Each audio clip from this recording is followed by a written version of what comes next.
तो हेलो दोस्तों, स्वागत है आपका आपके अपने चैनल रियल हॉरर स्टोरीज़ में।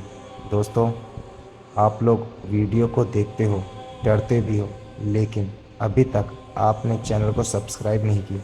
यार, दिल टूट जाता है। अगर आपको सच में रियल डरावनी और रूह कंपा देने वालियाँ कहानियाँ पसंद हैं तो अभी चैनल को सब्सक्राइब कर लो और वीडियो को लाइक ज़रूर करना, क्योंकि आज की जो कहानी मैं सुनाने जा रहा हूँ वो कोई आम कहानी नहीं है। ये कहानी है उत्तराखंड की उन पहाड़ियों की जहाँ रात होते ही लोग अकेले निकलने से डरते हैं। तो लाइट बंद कर लो, हेडफोन लगा लो और तैयार हो जाओ, क्योंकि आज की कहानी आपकी नींद उड़ा सकती है। तो चलिए कहानी सुनते हैं। उस रात मैं कोटद्वार से निकल रहा था। अक्टूबर का महीना था। पहाड़ों में ठंड शुरू हो चुकी थी। आसमान पूरा काला पड़ा था और सड़क में इतनी धुंध थी कि बाइक की हेडलाइट भी कुछ फीट आगे तक ही जा रही थी। मुझे लैंसडाउन पहुंचना था, लेकिन उस रात जो हुआ उसके बाद मैं आज तक अकेले पहाड़ों में सफ़र नहीं कर पाया। मैंने ये बात कभी किसी को ठीक से नहीं बताई, क्योंकि लोग इसे कहानी समझते हैं, लेकिन मेरे हाथों पर आज भी वो निशान है जो उस रात किसी इंसान ने नहीं बनाया। रात करीब 10 बजे मैं आखिरी बाजार पार कर चुका था। सड़क अब जंगल के बीच से गुजर रही थी। दोनों तरफ देवदार के लंबे पेड़ इतने ऊंचे कि लगता था आसमान पकड़कर खड़े हों। हवा चलती तो पेड़ की शाखाओं पर ऐसा लगता जैसे कोई ऊपर बैठा धीरे धीरे झूल रहा हो। मैंने मोबाइल निकाला, लेकिन मेरे मोबाइल में नेटवर्क जा चुके थे। बारिश शुरू हो चुकी थी और मेरी बाइक अचानक बंद हो गई। मैंने 2-3 बार किक मारी, लेकिन इंजन ने आवाज़ तक नहीं की। उस सुनसान सड़क पर सिर्फ बारिश की बूंदों की आवाज़। और फिर मुझे पहली बार वो आवाज़ सुनाई दी, बचाओ, बहुत धीमी, जैसे कोई औरत दूर जंगल में रो रही हो। मैं एकदम चुप हो गया। मुझे पहले लगा भ्रम होगा, लेकिन कुछ सेकंड बाद ही आवाज़ फिर आई, बचाओ, इस बार थोड़ा साफ। मेरे शरीर में झुरझुरी दौड़ गई। मैंने जल्दी से बाइक फिर स्टार्ट करने की कोशिश की। तभी मेरी नज़र सड़क के दूसरी तरफ गई।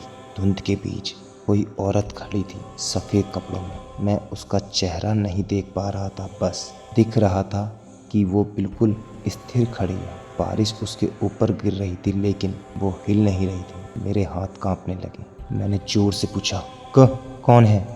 कोई जवाब नहीं। फिर अचानक वो आकृति या साया धीरे धीरे मेरी तरफ बढ़ने लगा। बस यही वो पल था जब मेरे अंदर पहली बार असली डर पैदा हुआ। मैंने घबराकर बाइक को धक्का मारा। अचानक इंजन चालू हो गया।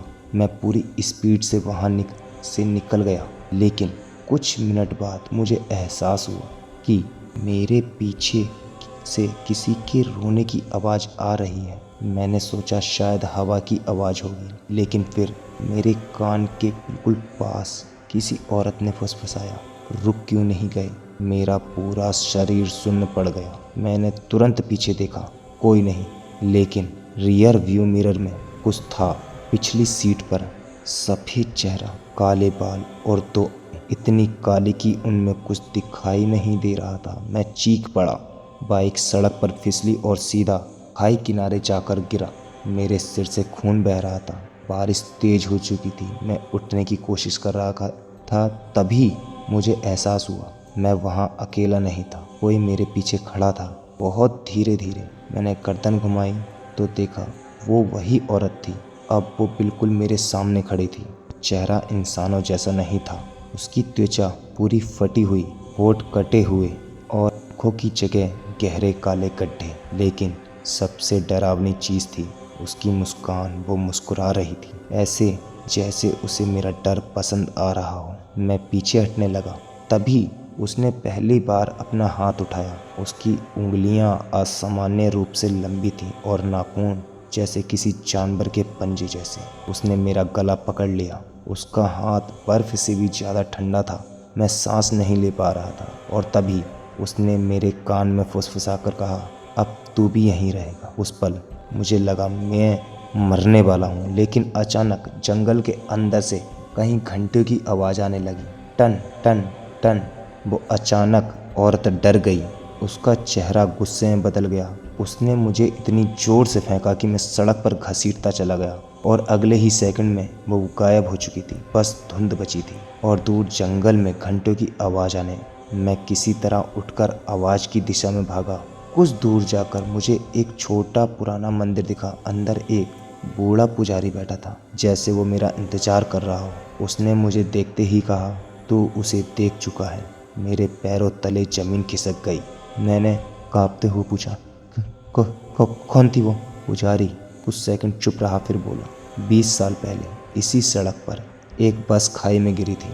बस में सब गए थे, लेकिन एक लड़की की लाश कभी नहीं मिली। बाहर हवा अचानक बहुत तेज होने लगी। मंदिर के दरवाजे अपने आप हिलने लगे। पुजारी ने धीरे से कहा, वो आज भी लोगों को रोकती है क्योंकि उसे लगता है वो अभी भी जिंदा है। मैं रात में मंदिर में बैठा रहा, लेकिन असली डर अभी बाकी था।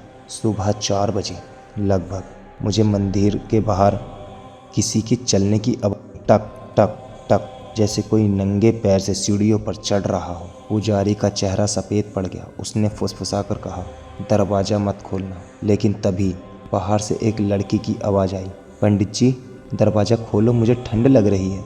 मेरी रूह कांप गई, क्योंकि वही आवाज़ मैंने रात जंगल में सुनी थी।